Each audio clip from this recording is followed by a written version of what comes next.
What's going on, smart people? It has been a while. I don't think I've made a video in like a month now, but you read the title. I have a very important test coming up, and today I wanted to talk a little bit about what that test is and how I've been preparing for it. Now, before I do that, I think it's important to establish like the test-taking hierarchy in grad school, at least where I go at NMSU. When you first get into grad school for physics, you take what's called the qualifying exam. Now, this is a different qualifying exam than what other universities may call a qualifier, but I'll talk about that in just a little bit. So you take this qualifying exam, and it is an 8-hour test on undergraduate level physics, definitely more on the advanced side. So you'll take it on your E&M, quantum, all that stuff. But on the E&M portion, you're not really going to see Gauss's law problems. It'll be problems in like the polarization tensor that your professor maybe mentioned one time in undergrad. So it's kind of on the advanced side if you ask me. I've complained about it in other videos, you can go watch those.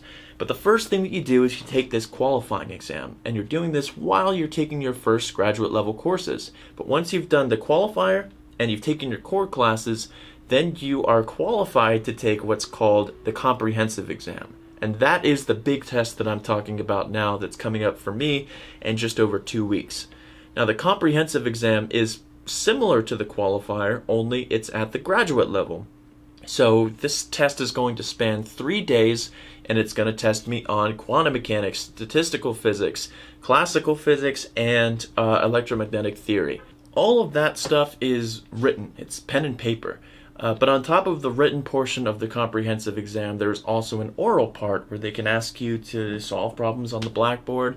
But I think it's primarily used as a means of making sure you have a direction with your research, making sure that you're allowed to do a PhD. Do you know what you're actually doing your PhD in? Or are you having these discussions with your advisor and things like that? They want to know what you're about to do. Now, for the qualifying exam, it's a big deal. Like, if you don't pass that, you don't get to do your PhD. But now I think they changed things to where you can still pursue your master's, which is still something. But for the comprehensive, if you don't pass it, you don't get to do your PhD, and we're already 2 years in, so that's like a lot of time wasted. And the thing about it is that you may hear that and say, yeah, but does that actually happen to people? Yeah, it does. I think almost all departments know someone who was on the PhD track but didn't get to do their PhD because they didn't pass their comprehensive exam. Now, one thing that I want to make clear, what our school calls the comprehensive exam, other universities call their qualifiers. What my school calls the qualifier, other schools don't have, because I don't know what, dude, I don't know. I'm so tired of trying to think about why we have certain tests. I'm just going to shut up and take it. So this test is a very big deal. It's the last test that I will ever have to take in grad school, and it will determine whether or not I'm allowed to just pursue my PhD uninterrupted from now on. Okay, now let's move on to how I've been preparing for it. One of the actually really cool things about this is all of the previous comprehensive exams are available online. Like, anyone can go find them. So the primary way that I've been studying them is I've been looking at the kinds of problems that are being asked on there. There is way too much material that you cover in these graduate level courses to hope to understand all of them completely. It's a sad truth, but it is a truth, especially if you've ever taken a look through Jackson E&M. Now, one of the unfortunate parts is that none of the exams that are provided from previous years have the solutions provided as well. But one of the things is I did get the okay from some of my professors to make videos solving previous exam problems, which I'll be doing after I take the test. But the way that I've been studying is I've been looking through these problems, and I've been taking note of what topics within the subjects do those questions belong. So for example, here, it starts off, here's my comprehensive exam notes, and I start off with quantum mechanics. Now, I'm not just taking notes on everything that I know about quantum mechanics or that I learned. I'm going through the different problems from the different comprehensive exams and seeing what topics are being tested. So for certain ones, there were uncertainty. It wasn't the entire point of the problem, but that was emphasized, and it's something that's kind of easy to forget if you don't know, say, like the generalized uncertainty principle. Then we go into perturbation theory. This part is time-independent, non-degenerate. By the way, this set of notes is not complete yet. It hasn't been vetted and checked. There's going to be typos. Don't take all this stuff for 100% correct. But I start off with, time-independent perturbation theory. I think I go to second order. I just went through a quick derivation. And I'm going to be giving these to other grad students who are going to be taking these next, just to make this process a little bit easier. That way they don't waste their time. Variational methods, it's a means of estimating the ground state energy for a wave function that you guess. It's not hard, but if you don't remember how to do it, then you're shit out of luck. What can I tell you? Time evolution, if you have maybe I shouldn't explain all this in the video, but I guess I am. If you have something in the Heisenberg picture, your states are time independent and the operators have the time dependence. So you time evolve the state by applying this time evolution operator. Get into the scattering theory, self-explanatory, but a lot of things that you may just not remember all of the factors. I talked to some of my professors. I was like, man, I can derive most of these things, but I am not going to remember an m over 2 pi h bar squared. And they were like, that's fine, just put a constant there. No one's going to, that's not the physics. Remembering the constant that multiplies everything is not the important part. If you try to guess it and you get it wrong and you didn't notice that the dimensions didn't work, that's pretty important. But what's important is understanding the patterns and the relations, not the little prefactors. So I've included it, but it's not, no one's going to fail you for not remembering the factors that multiply the creation annihilation operators in the harmonic oscillator or something. Addition of angular momentum, my favorite, used to be my least favorite, but now I think it's pretty cool. Expressing total angular momentum states in terms of tensor products of single particle states. It's not hard, but again, if you don't know how to apply these things, then there's no hope. I imagine, now this is one of those things where I'm contradicting myself. You may, here's this big old prefactor that you may not want to memorize, but you probably should, because you can't solve angular momentum Clebsch-Gordon coefficient problems without that. Hopefully stuff like that would be provided, but I'm not banking on it. Okay, next, StatMech. So one of the things that I did for my qualifying exam, the first test going in, that worked very well was for the classical physics.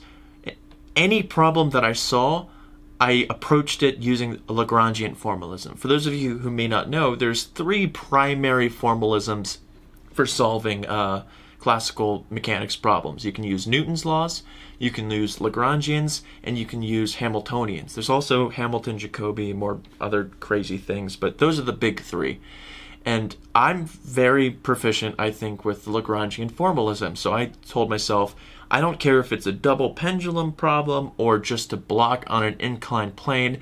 I am solving it using what I know, which is Lagrangians. And that really paid off for my qualifying exam. So when it came to StatMech, when I was going through the previous exam problems, there were a lot of just regular classical thermo problems. So I thought to myself, I wonder, I'm not that great with classical thermo. Maybe I can do the same thing that I did with classical physics, where I used a formalism, an alternative formalism that I'm just very good with, and I use that for everything. So I told myself, if it comes to these classical thermo problems, I'll use ensemble theory no matter what, and that should get me the same answer. As I learned from exploring this method of problem solving, it doesn't quite work that way. If you have, say, your classical thermodynamic equations that get you to an answer, and then you say, I want to start with ensemble theory and get me to that answer, it doesn't really work that way. Instead, it's ensemble theory gets you to the classical equations, which then just gets you to the answer. So, there's no way around it. We all still know PV equals nRT. If you use the partition function for StatMech, that's just going to get you to it, right, by taking various derivatives. This is becoming a lot more technical than I meant for it to be. I apologize. But this is just what's been on the forefront of my mind. So we have microcanonical ensembles, then I have relations that relate, phase space, microstates, density of states, all things that are very intimately related and similar names, but very different. So I'm making sure that I can distinguish the two. Canonical ensembles, all the whole thing with ensemble theory is what are you taking as your input parameter as your given. It's hard to control your energy experimentally to within a high degree of precision, but your temperature is a lot easier to manipulate.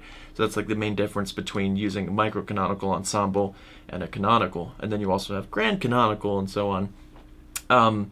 So I'm pretty much done with StatMech.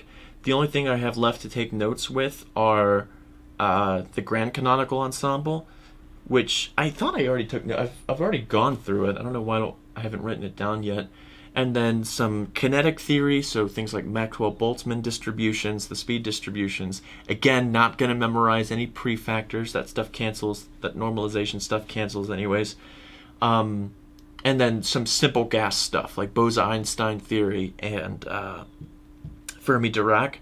No, the main part for StatMech is knowing how to use the different partition functions for the different ensemble theories. The simple gas stuff is just, do you remember also what the distribution is that you weight things with? So it's important, but this is the big part that I'm trying to make sure that I understand where it all comes from. After all of this, so again, this is all stuff that I've seen from previous exams. After all of this, I'm going to move on to classical mechanics, and I'm going to save E&M for last. One of the sad truths about studying for this exam, I think I can come out of this with a very good broad understanding of quantum, StatMech, and classical mechanics. I think it's easy to look at Sakurai, the quantum mechanics book, or Path Theory, and be like, what kind of problems could I be asked? If you try to ask yourself that with Jackson E&M, the answer is everything ever. It's such a comprehensive book, and if the consensus is that all of E&M that you learned in grad school is fair game, this is going to be my weak point. I don't like going into this knowing that I'm going to have a weak point, but Jackson, it's too big of a topic. E&M is too big of a topic to, spend all of my time going through the little subtleties of that. Because at the end of the day, the people who are writing these exam problems are going to have their own biases of what's important. You're going to have condensed matter people, a solid state that have everyone who took Jackson should remember this very niche thing that I use in my research. That stuff, if it comes down to it, I'm going to bite the bullet. I hate saying that, but I think I maximize my odds of doing well on this exam overall by prioritizing quantum, StatMech, and classical. I'm still going to study a lot for classical E&M, but I don't know. I guess I'm a little overwhelmed with what could be asked here. I'm going to go through my notes. Honestly, I'm not even going to crack open Jackson. My professor for E&M did such a great job at lecturing and with the notes that we took on his lectures. His notes are basically Jackson, but cooked down a little bit to where it's more comprehensible. So I'm going to be going through that in my previous homeworks, and I think that's going to be the extent of studying for E&M. I think I'll just get super flustered if I start really trying to tear into Jackson, as I have been for quantum mechanics by Sakurai or statistical mechanics by Path Theory. It's easier to siphon information out of these books. That's just the sad truth. So that's my game plan. I'm going to be doing classical next, and then E&M, and then just be solving problems from there on. And I don't think I'm going to have any update videos on how this stuff is going until I've actually taken the test. So next time you see me talking about this exam, it'll already be in the past, and hopefully I'll have some good news. But anyways, I hope you guys enjoyed this video. Let me know in the comments section if you did, and I'll see you all there.